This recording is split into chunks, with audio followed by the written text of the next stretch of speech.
Hello, hi guys! Magandang hapon sa inyo lahat. This is Chin Rodriguez, Mama Sigrid Channel, a faith healer, also matarder. So, ngayong hapon, natatagal natin na nagsabihin sa iyo ng ating mga gabay. So, this is a special gabay for the month of April 22 hanggang April 28 for the sign of Libra. So, Libra, welcome to my channel. Ano kayang messages, advices, ng spirit guides ang ating masasagot for today's video? Kanina naman kayang energy or kaganapan sa buhay ng mga Libra signs ang ating mga hagilap. So, guys, this reading is a general reading lamang, hindi lahat makaka-resonate. Kunin lamang po makaka-relate sa inyo and comment down below kung kaninong energy ang ating nasagap. And of course, don't forget to like and subscribe my channel and hit the notification bell for more videos update. And of course, maraming salamat po sa mga walang sawang pagsuporta sa aking channel. Lalong-lalo na yung hindi nag-skip ng ads, naway pagpalain kayo ng Diyos at may kapal, siksik liglig na gumapaw na biyayang manumbalik sa inyo. So let's see what is the messages, advices sa'yo ng ating angel spirit for the sign of Libra. Angel Spirit, please give me information po. Ano kayang gusto sabihin sa iyo ng ating mga baraha? For Angel Spirit. And of course, there's the Three of Pentacles. So, there's a collaborations, no? May pag-uusap dito or something, teamwork, no? There's a teamwork or maaaring katrabaho mo. Or there's an information na may kasama sa katrabaho mo. Or either nakakasama mo tong tao na to. No? Ano kaya itong kaganapan, ti? Ano kaya itong mauumpisahan na naman natin? Because there's a Seven of Wands, no? You are being protected. That's sinasabi dito, protection mo rin yung sarili mo, no? Laban sa mga nasa paligid mo, no? Additional messages. And because there's a Seven of Swords, there's a sneakiness, cheating, lying on you, no? Kumbaga maraming traidor, maraming manloloko, maraming sinungaling sa paligid mo. And kasi sinasabi dito with the Knight of Wands, slow and steady, panatiling kalmado, at huwag ka masyadong agresibo. And because there's a Seven of Pentacles, so there's a harvest time. At the end of the time, magkakaroon ka ng financial windfall, no? And the Sun card is here, no? Na nire-represent dito, there's a good luck. At magandang senyalis to na magiging successful ka at the end of the time. You know why? Kasi there's a flower, no? Represent the empowerment, no? And of course, there's a child, and of course, there's a horse, nag-represent dito na winning gain, no? Ipapanalo mo tong laban na to. At the same time, let's see. What is the Three of Pentacles? So, there's a Two of Swords. There's a decision, no? Kailangan mo mag-decision ngayon na, no? And of course, kailangan mong, kung magalakasan ang pakiramdam mo, that Nine of Swords, no? There's a sleepless night or anxieties. Nagkakaroon ka ng something sleepless nights or something, worries, no? Or something stress, depressions, no? Dahil, kumbaga, hindi mo maproteksyonan yung grounds mo or either kailangan mo proteksyonan kasi ginagawan ka dito ng ano para mag-aron ka ng ano, kumbaga mag-isip ka, gano'n, mag-overthink ka, maging paranoid ka, pag gano'n, kumbaga unit of protections, no? Let's see what is the Seven of Swords. The Seven of Swords represent the Ace of Wands. So, there's a new beginning rather, no? May bagong simula dito ha, at magkakaroon ka ng magandang eksena. At sinasabi dito with the Nine of Cups, so there's a wish fulfillment. May mga bagay na matutupad na, may mga bagay na may isa sa katuparan na. Additional messages with the Seven of Pentacles. And because there's the Ten of Swords. So, there's a backstab. Mag-ingat ka na sa mga traidor, manluloko, no? Kung baga sinasabi dito, hintay lang, hinahanapan ka lang ng butas, no? Hinahanapan ka lang ng kahinaan mo. Maging aware. The Sun card represent the Five of Cups. So, there's a disappointment, no? And something regret. No, kumbaga at the end of the time, lahat ng mga tao sa paligid mo, kumbaga, yung mga taong tina-trader, kay mga taong, kumbaga, kumukuha lang ng, eksena mo dito, parang gano'n. Kumbaga, itong tao na to ay maaaring magkaroon ng regret sa huli. No, pagsisihan yung mga katarantaduhan niyang ginagawa sa iyo. The Three of Pentacles and the Two of Swords represent the Nine of Wands. So, there's a resilience, no? Kumbaga, there's a step by step. Kailangan mo maging mahinahon, huwag kang maingay, no? Huwag kang maging bulgaran sa mga plano or decision mong gagawin, no? Kumbaga, kailangan mo ng something, resilience, yun na nga, no? Tahimik. No, kumbaga napakalapit mo na sa success. Nandoon ka na sa proseso no. Kumbaga grind lang ng grind to continue what you're doing, no. Let's see what is the Seven of Wands and the Nine of Swords. represent the Ace of Pentacles. So there's a big money and big opportunities. May malaking kumbaga finances na involvement dito na kumbaga inaano ka nito para mag-overthink ka, mawala ka sa focus. Now, protection naman yung sarili mo. You have the power. And of course, there's the King of Cups. So there's a devoted supportive person. Now, may taong sumusuporta at gumagabay sa'yo dito. Mag-ingat ka lang kasi may taong susubok lokohin ka. Linlangin ka. The Ace of Wands is a new beginning and new plan. So, maaaring nagkakaroon siya ng panibagong plano kasi hindi kanya nasira sa ngayon. No? Maaaring gagawa siya ng parang para masira ka. No? So, let's see what is the Knight of Wands and the Nine of Cups. Represent the Eight of Pentacles. So, there's a focus. No? And because being dedicated sa ginagawa mo, there's a wish fulfillment. May mga bagay na matutupad ka na. Unti-unti with the Nine of Wands, slow and steady. No? Kumaga, unti-unti lang yan, hindi naman yan agad-agad, no, mabilis ang eksena. No? Kumaga, there's a development and transformation sa magbibigay sa'yo. The Seven of Pentacles represent the Ten of Swords. And of course, Angel Spirit. So, there's a magician. So, there's a power, no? You have the power to create and you have the power to destroy. No? Ikaw yung gagawa ng ikasisira at ikabubuti mo. So, you need to choose, no? Wisely at kailangan maging maingat ka sa mga taong pinagkakatiwalaan mo. No? Maraming trader, maraming impostor, maraming manloloko, no? Maraming magnanakaw. No? Mag-ingat ka, maaagawang ka. So, let's see what is the Sun card. And of course, there's a Five of Cups. So, there's the Eight of Swords. So, napapalibutan ka man ng toxicities na maging aware ka na para walang disappointment or walang regret sa'yo sa huli. No? Or either, guys, maliliwanagan ka daw dito na makiklear out sa'yo kung sino yung mga taong dapat mong pagkatiwalaan. No, kung magkakaroon ka ng something regret talaga dito kasi itong tao na to ay pinagkatiwalaan yun pala, no, parang nag-iimbak lang siya ng opportunity para, 'di ba? Kumaga iwanan ka sa ere, ganon. So let's see what is the outcome. Ang pinaka-outcome is the Hermit card. So there's a soul searching, no? Kumaga may mga bagay na maglilinaw sa about sa spirituality dito. At the same time, there's a Moon card with the truth reveal. And if there's an intuitions, no? Kumaga bibigyan to na bibigyan linaw, no? Yung mga bagay na malabo para sa iyo. Parang nandoon ka lang sa gabi, na parang gabi yan, ang magsisilbing liwanag kung hindi ang buwan ay stars, diba? Kumbaga, this is the Hermit card na kumbaga nangangapa ka sa ngayon, pero biglang lilinaw yan pagdating ng pagkakataon, panahon. Now, additional messages. What is additional messages for career? Sa career mo, there's a Nine of Pentacles. So, there's a blossoming abundance. May paglago, may paglakas, no? Kumaga, piliin mo kung ano yung itatanim mo. Piliin mo kung ano yung gagawin mo. Paano ka magkakaroon ng expansion? Paano magde-develop ang iyong finances? Paano madadagdagan yung resource of income mo? No? Ano kasi sinasabi dito with the Star card, unti-unting paghilom, unti-unting paggaliw with the Star, no? And because there's a wish fulfillment. May mga bagay na matutupad na dito pagdating sa career mo, business, sa negosyo, hanap buhay mo. Kumaga, unti-unting pagyabong, unti-unting paglago, no? Additional messages about sa career. So, there's the Wheel of Fortune. So, there's a good luck, no? Maaring umikot na yung kapalaran. So, swertihin ka na this time. Tapos na yung mga kaalatan, kamalasan, no? Pinatapos na yan. Umikot na yung kapalaran, parang pag-ikot ang mundo mo. Let's see additional messages about sa love life. So, there's the Ten of Pentacles. So, pagdating sa love life, magkakaroon ka ng long-term success and long-term investment. And long-term security pagdating sa finances. So, talagang kinakabog mo na magkakaroon ka ng pangmatagalan. And there's an Empress card for a renewal. No, this is a love yourself. Na kung magmamahalin mo yung sarili mo no matter what. At the same time, there's a Tower moment for a major changes. No, dito magaganap ang malaking pagbabago. No, and of course, there's a major shift then. A major shift, and of course, there's a new horizontal.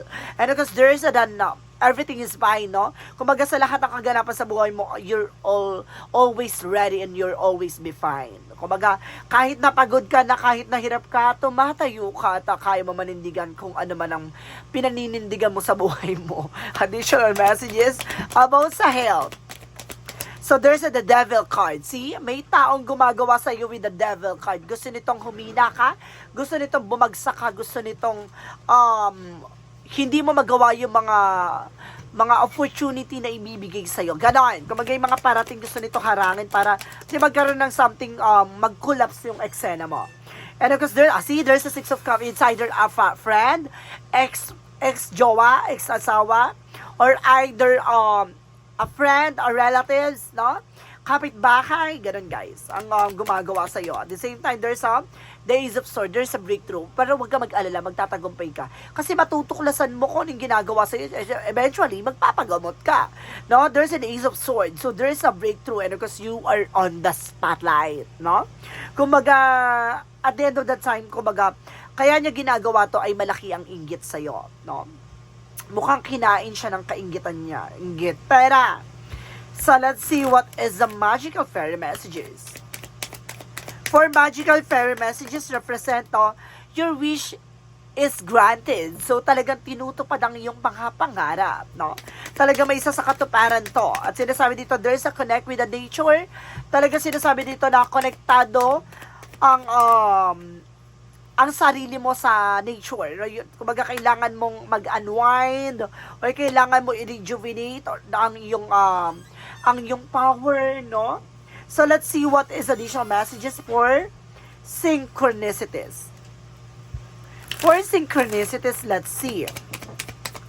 And because there is a rebel, na mag-ingat ka, meron ditong nagre-rebelde or something, or rebellious, na may parang may gaganti, mag-ingat ka. No? There's a raven, si mangkukulam, ibig sabihin gumagamit to, it's either aswang siya or mangkukulam, no? There's a raven, gumagamit ang uwak. Oh my God, sinusubaybayan ka. Then, there is the artist, no? Magaling tong artista, dramatical dito, arty siya. Mag-ingat ka dito, mapapaikot ang eksena mo dito, mag-ingat kayo dito. So, let's see what is a yin and yang oracle card. A yin and yang oracle card represent what? I told you, spying, looking, watching at you. No, sinusubaybayan ka talaga. Oh my God. Additional messages, so there's a decision. Kailangan mo magdesisyon. No? Lumipat ka ng bahay o umalis ka dyan sa landasin nyo. There's a trigger. Siya yung nagbibigay complication sa inyo. No? Ibig sabihin nito, it's either kapitbahay mo o related sa'yo.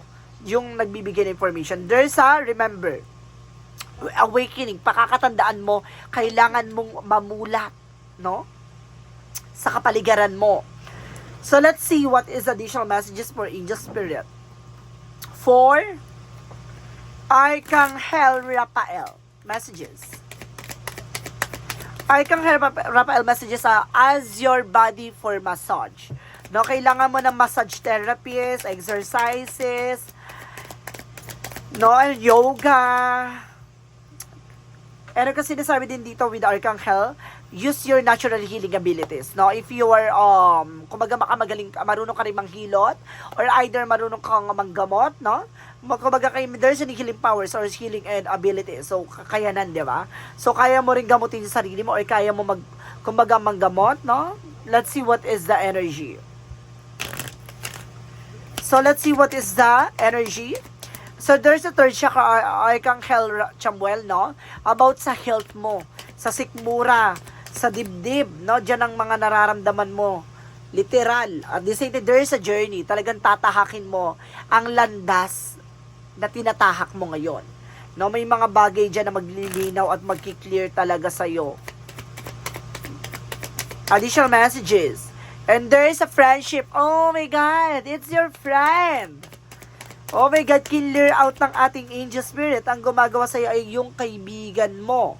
Kumare mo, kumpare mo, kamars mo ba yan? Or ka-friendly mo, ano ba yan? And there's imagination. Gamitan mo yung intuition. Maaring nananaginip ka. Or nakikita mo siya sa panaginip mo. Bakit? May mensahe ang iyong mga gabay. Monsology represent, it's time to take an action. So, kailangan mong kumilos, gumalaw. Diba? Kailangan mo mag-decision as soon as possible. At the same time, there's the answer you need is coming. Ang kasagutan sa mga katanungan mo ay parating na. No, andito na. Kumalma ka. Ganun siya. Sinasabi niya. At the same time, let's see what is additional messages. So, there's the end of the top-up cycle approaches. So, may mga bagay na tinatapos na. No, anong yugto, yang tatapusin na yan. Additional message, there's a children. Some of you may mga anak ka. Or meron ditong kinalaman ng mga bata. No, there's a healer. I told you. No, it's either manggagamot ka or marunong ka manggamot sa sarili mo. Or marunong kang makiramdam. Or malakas ang third senses mo. Or there's There's a sixth senses, there's a third eye, and there's a support, no? Ginagabayan ka ng ating angel spirit guides. So let's see what is the chakra messages. For the chakra messages, angel spirit. And there's a prayer, no? Kailangan mo magdasal, magdevotion, magpondo. And there's a self-worth, na dapat alam mo sarili mo kung ano yung halaga mo. Alam mo sa sarili mo kung paano mo poproteksyonan yung sarili mo. At the same time, there's a perfections, no? Kumbaga, kailangan maayos mo ang sarili mo. Kumbaga, hindi man, maaring perfection ka, no? Maaring kung gusto mo lahat perfect, lahat na, kumbaga, lahat na stabilized, no? Lahat, kumbaga, nasa organizer or naka-organize, no? Okay, let's see what is Archangel Michael messages. Believe and trust. So, kailangan mo magtiwala at maniwala. Diba? And there's a positive thought, create a positive result. No? Always being positive and being optimistic. Make a commitment. Kung gusto mo yung bagay na ginagawa mo, mag-commit ka dyan. No? Kung gusto mo tong tao na to, mag-commit ka. At the same time, be gentle with yourself. Huwag mo pinipressure yung sarili mo. No? Stop overthinking, being paranoid. Stop mo yan. No? Iwasan mo mag-isip ng negative energy. Let's see what is additional messages. So, there's a violet, there's a spirituality. It's all about spiritual. And there's a past life, no? Na kumbaga nangyari na to sa nakaraang buhay mo. Na maaring inaano siya, no? Nagkakaroon na recontinue or something repeating. And there is a problem solving, no? Masusolusyon na yung mga problema mo. Additional messages for angel spirit. And there's the void. Stop. No, may mga bagay na kailangang iwasan, tigilan. And there's the empathic starseed. No, may mga bagay na hindi mo dapat tinatanggap or kinukuha. Marunong ka dapat humindi. Huwag masyadong ura-urada. Huwag masyadong tanggap na alam mo namang hindi mo kaya. Ang Libra din kasi yung sa multitasking. Minsan hindi na kinakaya, nilalaban pa. Angel's answer represent the improving health. Na mag-improve ng health mo. At the same time, sinasabi dito, there's an unlikely. May mga bagay na hindi mo magugustuhan. Or may mga bagay na hindi mo talaga nagugustuhan. At the same time, there's a Azure Angel. So, kailangan mo kausapin ang iyong mga gabay. No? Humingi ng gabay at protection. Romance Angel represent soulmate connections. May soulmate daw dito. And there's a worth waiting for. Mas maganda hinihintay mo kaysa minamadali mo, inaagad-agad mo. No, hayaan mo siyang kusang dumating. And there's a soulmate. Maaring soulmate pa kayo. Jesus Loving Quote said, okay, ang dami ha, pero isa lang. All things whatsoever you shall ask in the prayer of believing it you receive, no? Kumbaga lahat daw mga bagay daw na hinihingi mo, no? Lahat ng mga bagay pinagdadasal mo ay maaaring mapasayo ayon sa kalooban ng Diyos, no? So let's see what is the angel's number. Angel's number represent, and there's a 444, protections, no? Sinasabi talaga dito, kailangan mo protection. Kailangan mo protection na yung sarili mo. And sinasabi dito, there's a change and rebellion. So see, I told you, mayroon dito may gagante. Or mayroong mayroong magre-rest back. Kailangan mo ng protection dito, guys, no? Get ready for the things you've been hoping for. You were born for a higher calling. Put your energy into going towards your ambitions, and the universe will align itself to provide you the right people, circumstances, and resources to make things happen, no? Kumbaga may mga bagay na yung mga pinangarap mo ay maaaring matupad, no? May mga bagay kang kailangan pag-ingatan or pangalagaan, no? Kumbaga lahat ng mga bagay na makukuha mo at hinihiling mo ay maaaring mapasayo talaga. Messages of life represent appreciations, no? Kumbaga, marunong ka dapat mag-appreciate ng mga bagay-bagay. There's a blessing disguise happen to your life.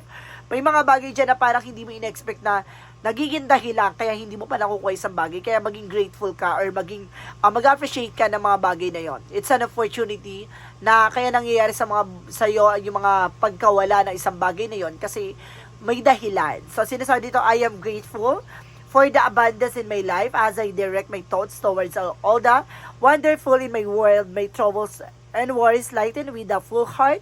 I appreciate all that I have today. I accept what it is, and choose to be satisfied. I express may loving things to the universe for the wealth that is mine. So, si talagang ibibigay sa'yo talaga yung mga bagay na talagang para sa'yo. No? Magpasalamat ka sa kung ano man yung ipinagkakaloob sa'yo ngayon. So, ibig sabihin, kung marunong ka magpahalaga ng maliliit na bagay, kaya mong pahalagahan ng malalaking bagay na darating sa buhay mo. So, just wait for it. So, guys, this is special gabay for the month of April 22 hanggang April 28 for the sign of Libra. So, Libra, maraming salamat for this wonderful reading. So, once again, this reading is a general reading naman hindi lahat makaka-resonate. Kunin lamang po makaka-relate sa inyo. And comment down below kung kaninong energy ang ating nasagap. Maraming salamat and see you in the next video. Bye-bye and babush!